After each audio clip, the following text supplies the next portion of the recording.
pressure. She sacked him. A great bull rush by Chris Jones. When it gets tough, you know, he's going to be there battling. The players appreciate it. The Chiefs put the hammer down with a 34-yard touchdown pass. The 10, still not down. Oh, what a run out of this world. McMullen up to 20, 10, 5, touchdown. All right, the only injury really is Willie Gay. The rest of the guys will be sore, but not. Willie has a tailbone issue. We just got to check it out and see where we're at with that. 5 turnovers. I think that's the obvious. 0-3 in the red zone. 17 points.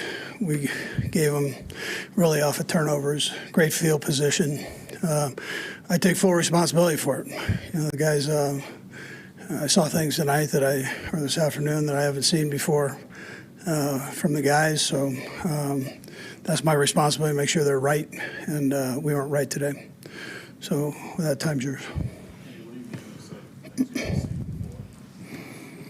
I haven't seen the 5 turnovers, and I saw people, you know, that were involved with that I haven't really seen involved with those type of things. How was Patrick his health? Yeah, he was okay. I mean, you know, he was sick, but he's not going to use that as an excuse, and none of us will do that. I mean, he wasn't feeling well, but he was able to, you know, do some good things out there. Andy, was there any consideration given to maybe not playing him, given the conditions here? No. Andy, was there something other than the turnovers themselves that told you there was something off? No, there wasn't. You know, but you know, you miss off an inch in this league, and it's a mile, so it just kills you. So you can't be off, not like this. You know, on McColl's play, would you prefer he's just not feeling that ball at the 5 or inside the 5, or is that where it starts? Yeah. Listen, it's not just McColl. I mean, we all had a piece of this thing. So, you know. Coach Reed, 1 for 8 in the red zone against Denver this season. Can you put your finger on anything specifically that you all didn't do or they did better than you? Well, they did better. We didn't execute the way we need to. I got to go back and look at the things that I called. You know, not very good. So. How strange is this when you consider that he's won 15 straight? 10 on the road against AFC opponents and to see this performance? Yeah. Yeah, I mean, things happen, man. You got to work it out and take it to heart and learn from it and move on. Coach, it seemed like the defense wasn't lined up in the correct position a few times. Was that, missing Nick Bolton, or was that something else? No, I mean, listen, he's a good player. So, I mean, however I answer that doesn't come out right, but I would say that wasn't the problem. Coach, did Denver's defense, did they throw anything at you that complicated things at all for you guys offensively? No, it was basically the same stuff they've shown. Yeah, they did a nice job though. You know, they did a better job than we did. Anything else? Patrick's hand, too, we just saw the telecast, but no wrappers. Yeah, he scratched that thing up pretty good. So, but he'll get that worked on. Okay. Good, thank you. So reaction there from head coach Andy Reid, obviously disappointed with this 24-9 loss to the Denver Broncos. First Denver victory over the Chiefs in this building, this venue, since 2014. But you got the sense from the get-go with the 3-and-out force by the Broncos on the first drive, and then the punt to the 39-yard line, like Denver gave notice that they were going to try to break the streak today. Yeah, just not our day here in this one. And really from the opening kickoff, it kind of felt that way from Denver's perspective, where this was the biggest game of the season for them. I mean, the momentum for them was going all game long. The crowd was super into it. And you could see the body language from the Broncos players trying to pump the crowd up. They were super into this game from start to finish. They set the tone early on in this one, and the Chiefs could just never recover. And part of the lack of recovery was 5 turnovers in this game. The Broncos had 3 touchdowns. All were short fields, caused by a variety of things. The punt to the 39 was the first touchdown. The second one was a fumble by Marquez Valdes-Scantling. That put the ball at midfield. And then the third was a muff punt by McCole Hardman late. But the Chiefs still had chances. I thought the crux of the game where it could have flipped maybe most was the blocked field goal by Justin Reed. The Broncos had the ball for 8 minutes and 26 seconds and 13 plays and no points. Yeah. And the Chiefs were driving and then stalled. We've watched this Chiefs team enough to know that was the moment right there. Okay, the Chiefs are going to win this game after that big play. Just didn't work out that way. Of course, Justin Reed has that great timed blocked field goal, but then the Chiefs can't move the ball. They end up punting. The defense actually stopped the Broncos again after that. A great sack on 3rd down, but then the muffed punt. And after that, difficult to recover. And the Broncos able to get the victory 24-9. Also injuries a factor and illness. Patrick Mahomes played this game ill. He was ill throughout the night, tried to gut it out, but to hold Patrick Mahomes to no touchdowns and only 9 points is almost unthinkable in the great career he's had to this point. That does not happen very often. This was just the 5th double-digit loss of Patrick Mahomes' career. That's why he's the best quarterback in the game. The onus now, not letting this snowball into further losses. And trying to get ready to go to Germany. We'll talk about that when we come back. Let's get more reaction. Yeah, I just started feeling bad last night, but thought I'd bounce back pretty well in the morning. So just trying to do whatever I can to go out there and play my best football. And you thought you wouldn't play today? No. How would you just assess that game overall from the offensive? Yeah, wasn't good enough. Obviously the turnovers, but just the execution in general. I mean, they have to do a good job against us with their defense, but we got to execute at a high enough level, and we clearly haven't done it in the 2 games we played against them. What about your hand? Did you cut your hand up? Where would that happen? Yeah, I don't know exactly. From what it looks like I got stepped on. I didn't notice it until I started walking to the sideline after the 4th down play. Patrick, you said you were feeling bad. Can you explain? Was it stomach stuff? Was it, what was it? Yeah, just stomach stuff, It is what it is. Patrick, the one play, I think you ended up running into Donovan as you guys were around. And you go through that play, and I mean, in some ways, does that speak a little about how things went today? Yeah, I mean, you're just trying to make something happen. Obviously, we weren't in the right situation as far as the score and then the down and distance. Just trying to make something happen back there. Obviously, got caught turning too many times. I mean, their offensive line's trying to do whatever they can to give me time, and so.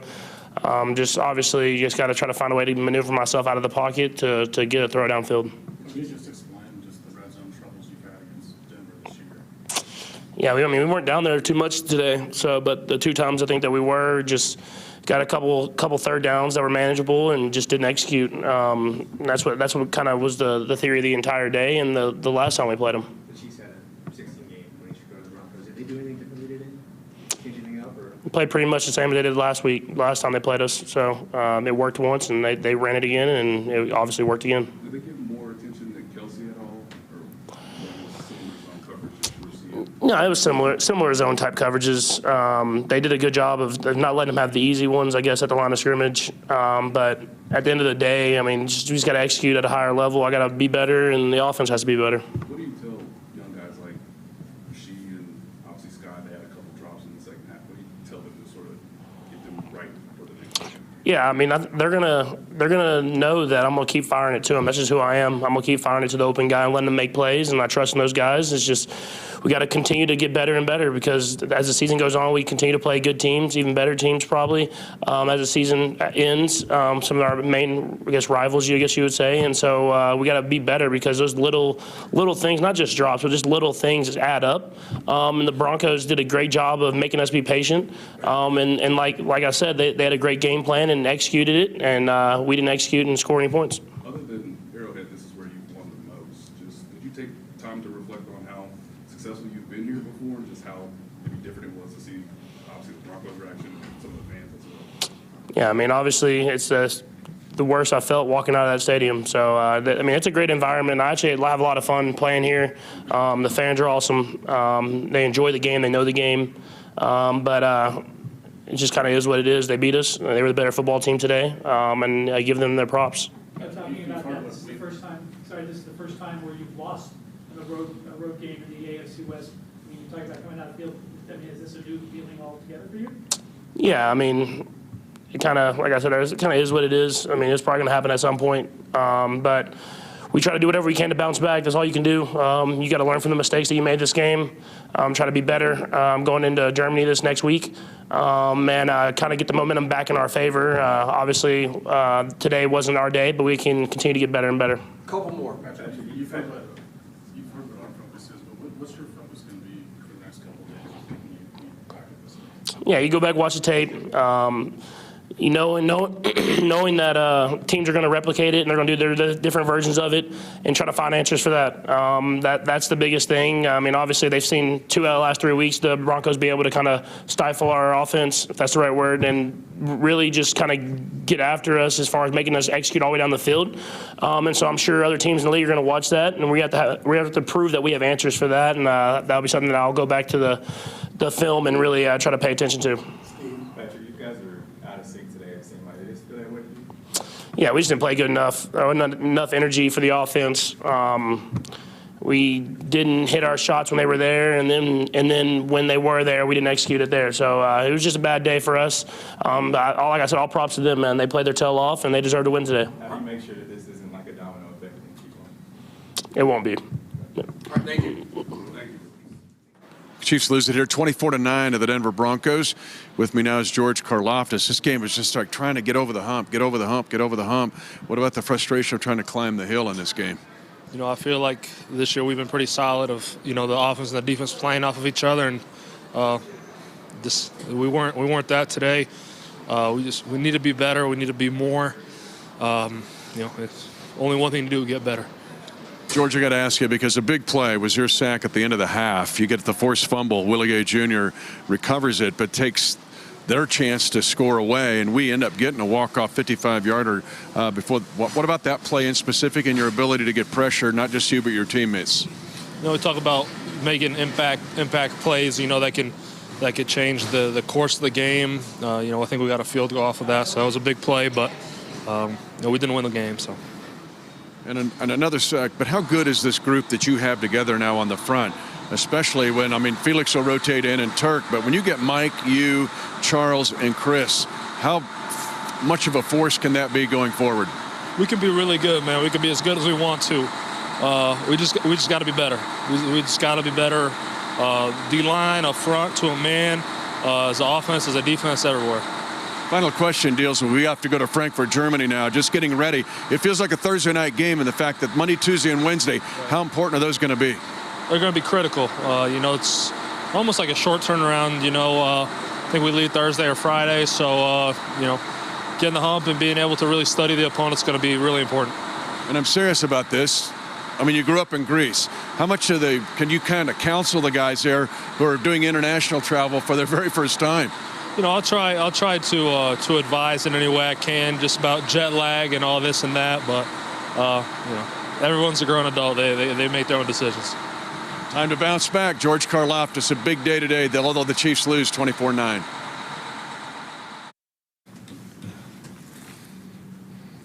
What stands out to you most after that game?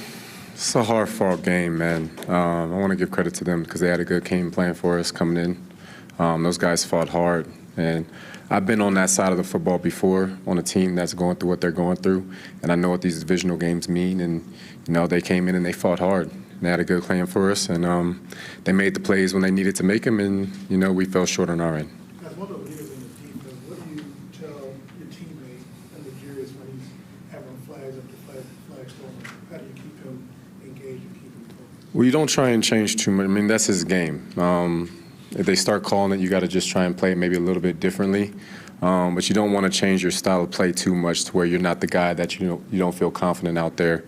Like I said, man, this is a team. We know each other's personnel extremely well, and they came in with something to prove after how the first game went, and they came out and did it. So, you know, it was a good job by them. Just take us through, first of all, the block field goal and your timing with that. Yeah, so we come out of half. Still 14-9 at this point, and they get in field goal range. I felt like we just needed a spark. You know, I just wanted to try and create a spark to be able to get some momentum going so we can go out and try and change the tide of the game. Earlier, the first extra point that they kicked, I actually didn't rush because I just paid attention to their snapper and what their snap count looked like. And then I was just going to save that in my back pocket for a big time in the game to come out and use it. And was able to take advantage of that, jump the snap, and get a block. This is the most points you guys have given up this season. I know you guys were put in some adverse situations, but how disappointing is it to know that the game is close and yet it didn't go the way you expected? Yeah, well, there's just a lot of things to build off of. There's things that, I'm so proud of as a defense that we did and the effort and the fight that we showed, the grit. But there's still a bunch of ways for us to get better just across all three phases. And, so it's a good reality check for us. The reason that you play the games in the NFL is because there's no guaranteed wins, especially when it comes to the division. And we know that, every game is going to be a tooth and nail game, so we're just going to have to come out with a better game plan and a better mentality as players to make sure we go out and execute the game plan that the coaches put together for us. We asked Patrick this a little bit ago about if the Broncos defense did anything, considering how close the last game was. Did you feel like the Broncos just better executed what they tried to do last time, or did you feel like there were more wrinkles for this particular match? Definitely some different looks. They stuck true to who they were, but they just put some wrinkles in it to make it maybe have a different flavor. I thought that they ran the ball really well on offense, and I think that was the biggest key to them having their success. So we're going to really need to tighten up the run game on the defensive side of the ball. Justin, when you said a better mentality to execute the game plan, what do you mean by that? It wasn't like guys had the wrong attitude, but you just got to go out there and just be aggressive, man. Like when the opportunity's there to make plays, you just got to go out and make them. And, it's okay that you come out and you maybe get on your heels in the beginning, but you got to be able to shake back from that and overcome adversity and not fold. And I felt in a lot of ways that we didn't fold, but still, nonetheless, I think that we can come out stronger than we did. Justin, there were a few times you guys weren't lined up in the right spot. What you see from the back? Yeah, they just they took some game plan notes from the Chargers game and used a little bit of tempo. Russ was using tempo to get to the line of scrimmage real quick to make us show what type of defense we were in, and then from there he was making checks at the line to put themselves in the right place. So that was a good job by them. We're just going to have to change up the looks better and be able to hold disguises better, so that teams won't be able to ID what we're trying to do and be able to check into the right call.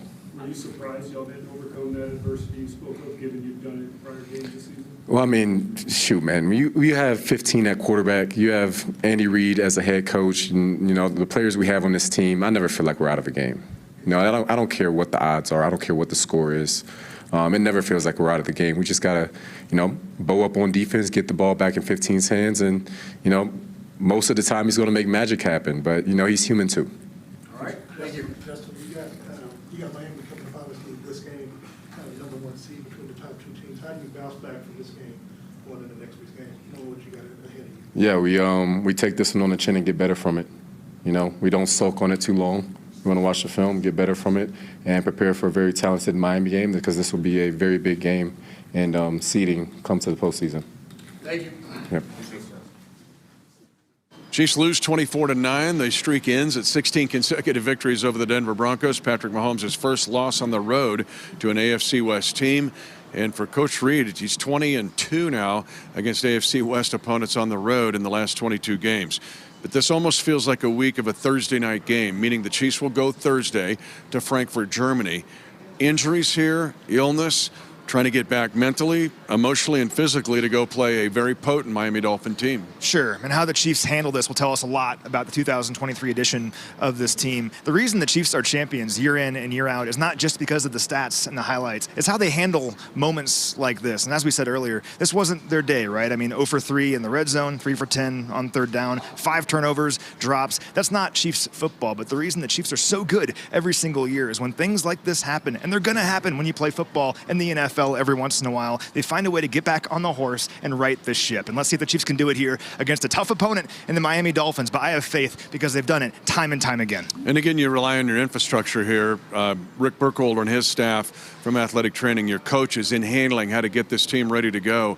And then guys like Mitch Reynolds and the group that he works with, because logistically this is an enormous challenge for the Chiefs or the Dolphins or anybody else that travels overseas to play this game. There's a lot in play here over the next, from now, till Thursday when we get on that plane to go to Frankfurt, Germany. That's why we're so lucky to have the logistical infrastructure that we have here at the Chiefs, where the players and the coaches, they don't have to worry about any of that. It's all taken care of for them. They get on the plane, they get off the plane, they're in Germany, and they get ready for a football game. That's all Coach Reed is thinking right now, getting ready for a football game. He's not worried about all the logistics. That stuff is taken care of for him by the amazing team we have here. And he won't use any excuses. He's just going to try to get this team ready to go and try to beat the Miami Dolphins in Frankfurt, Germany. For senior team reporter Matt McMullen, I'm the voice of the Chiefs, Mitch Holthus. Get ready to go to Deutschland and try to get a win. Chiefs Rewind is brought to you by Ford, the official car and truck of the Kansas City Chiefs, and by CommunityAmerica Credit Union, the official banking partner of the Kansas City Chiefs.